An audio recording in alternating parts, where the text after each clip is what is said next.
নমস্কার, আমার নাম অরূপ সরকার। তো আমি দিনহাটা আইটিআই কলেজের একজন ইনস্ট্রাক্টর। তো আমার সাথে উপস্থিত সপ্তর্ষি মুখার্জি, উনি আবুতারা হাই স্কুলের একজন শিক্ষক। তো ওনার সাথে কিছু আলোচনা করব। তো আমাদের সাথে উপস্থিত সপ্তর্ষি মুখার্জিকে বলছি কিছু বক্তব্য রাখার জন্য।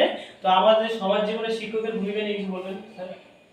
সমাজ জীবনে যদি আমরা শিক্ষকের ভূমিকা নিয়ে আলোচনা করতে চাই, তাহলে এটা তো 2-3 মিনিটে আর শেষ করা যাবে না। মানে আমরা জীবনে যেদিকেই যাই, যেই রাস্তাতেই হাঁটি, শিক্ষকই আমাদের মার্গদর্শন করায়।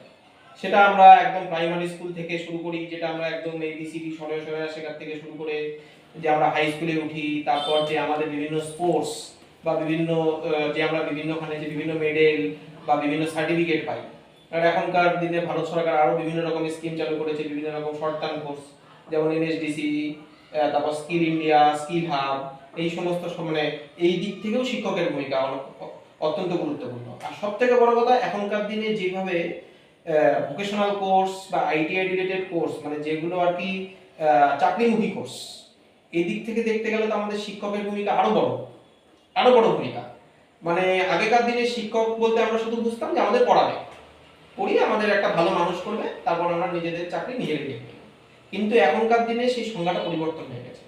শিক্ষক শুধু আজকালকার দিনে শুধু আমাদের পড়াশোনা না, কোথায় কেমন ব্যবহার করা উচিত, কোথায় কিভাবে আমরা চলবো, তার মধ্যে অবশ্যই পড়াশোনা তো আছেই। ইভেন আমরা কোন রাস্তায় গেলে আমরা সঠিক চাকরি পাবো, সেই জিনিসটাও আমাদের শিক্ষকরাই দেখে দেয়।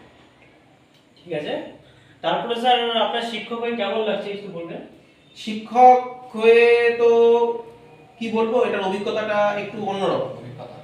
যেমন আমি যেখানে আছি সেখানে একদম বাচ্চা থেকে শুরু করে অনেক বড় পর্যন্ত ছেলেমেয়েরা আসে। তো এক এক ক্লাসের অভিজ্ঞতা এক এক রকম। এমনকি শিক্ষকতা করতে করতে আমার নিজেরও স্কুল জীবনের দিন অনেক সময় মনে পড়ে যায় আর কি।